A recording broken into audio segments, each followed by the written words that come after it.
নমস্কার বন্ধুরা, আমি পিয়ালি রুদ্রি খ্যাংলা হেসেলে তোমাদের সবাইকে স্বাগত। আজকে আমি চলে এসেছি আমাদের দুপুরের মেনু নিয়ে।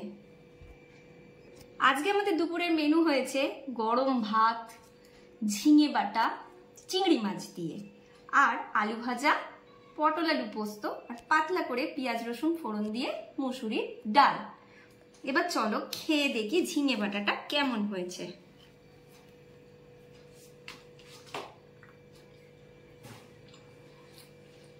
অসাধারণ হয়েছে। তোমরাও কি দেখতে চাও এই ঝিঙে বাটাটা আমি কিভাবে বানিয়েছি? চলো আজকে তোমাদের সাথে সেটাই শেয়ার করে নেব।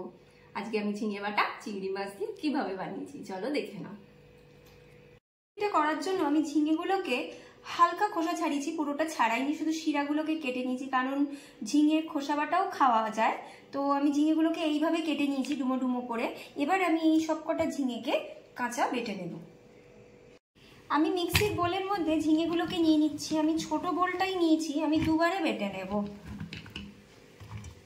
এটা আমার বাটা হয়ে গেছে। আমি খুব বেশি মিহি পেস্ট করে বাটিনি, হালকা একটু যাতে মাঝ মাঝ থাকে সেইভাবেই আমি বেটে নিয়েছি। এবার আমি আরেকটা পেস্ট বানিয়ে নিচ্ছি। এর জন্য আমি নিয়ে নিচ্ছি কিছুটা পেঁয়াজ, কিছুটা রসুন আর দুটো শুকনো লঙ্কা দিয়ে আমি একটা মিহি পেস্ট বানিয়ে নেব। তার সাথে আমি দেব চিংড়ি মাছ দিয়ে একটা পেস্ট বানিয়ে নেব। আমার এই পেস্টটাও করা হয়ে গেছে, বাটার কাজ আমার হয়ে গেল। চলো এবার মূল রান্নার দিকে যাওয়া যাক। এই রান্নাটার জন্য আমি কড়াইতে সর্ষের তেল গরম করে নিয়েছি। এবার আমি এতে দিয়ে দিচ্ছি কালো জিরে। একটু ভাজা ভাজা হয়ে গেলে কালো জিরেটা এতে দিয়ে দেবো কুচানো পেঁয়াজ।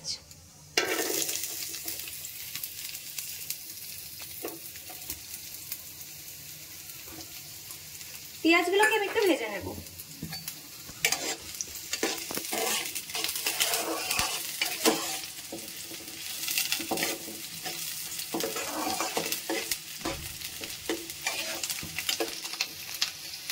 পেঁয়াজটা আমার ভাজা ভাজা হয়ে গেছে। এবার আমি দিয়ে দেবো পেঁয়াজ, রসুন আর চিংড়ি মাছের যে পেস্টটা করে রেখেছিলাম সেই পেস্টটা আমি দিয়ে দিচ্ছি। এবার আমি একটু ভাজা ভাজা করে নিচ্ছি। দিয়ে দিচ্ছি আমি এবার পরিমাণ মতো একটু নুন, আর দেব হলুদের গুঁড়ো, আর অল্প পরিমাণে একটু মিষ্টি দিয়ে আমি ভালো করে পুরো মশলাটা কষিয়ে নেব।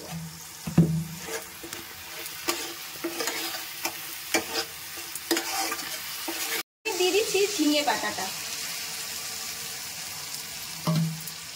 দিয়ে আমি ভালো করে মিশিয়ে নেব। যেহেতু এটা একটুখানি জলজলা, এটা হাই ফ্লেমেই করতে হবে পুরোটা, যতক্ষণ না জলটা শুকিয়ে আসে। ঝিঙে বাটা তো তোমরা সবাই পারো, কিন্তু আমি যেভাবে বাড়িতে বানাই বা আমার বাড়ির লোক যেভাবে ঝিঙে বাটা খেতে পছন্দ করে, আমি তোমাদের সাথে আজকে সেটাই শেয়ার করে নিচ্ছি।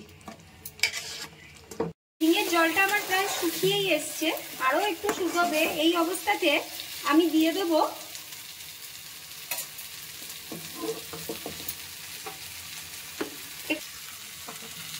একটু চিলি ফ্লেক্স, যাতে চিলি ফ্লেক্সের যে ফ্লেভারটা এর মধ্যে চলে আসে। আর একটু শুকনো শুকনো আমি করে নেব। ঝিঙে বাটাটা হয়ে গেছে, এবার আমি গ্যাসের ফ্লেমটাকে অফ করে দিচ্ছি। ঝিঙে বাটার রেসিপিটা হয়ে গেছে। এটা অবশ্যই তোমরা বাড়িতে বানিয়ে দেখো। এটা গরম ভাতের সাথে দারুণ খেতে লাগে। আমার বাড়ির সবাই এটা খেতে খুব ভালোবাসে। আর আমাকে কমেন্টে অবশ্যই জানাবে যে তোমাদের এই ঝিঙে বাটা কিরকম লাগলো। আর আমাকে লাইক, শেয়ার, কমেন্ট করতে কিন্তু একদম ভুলবে না।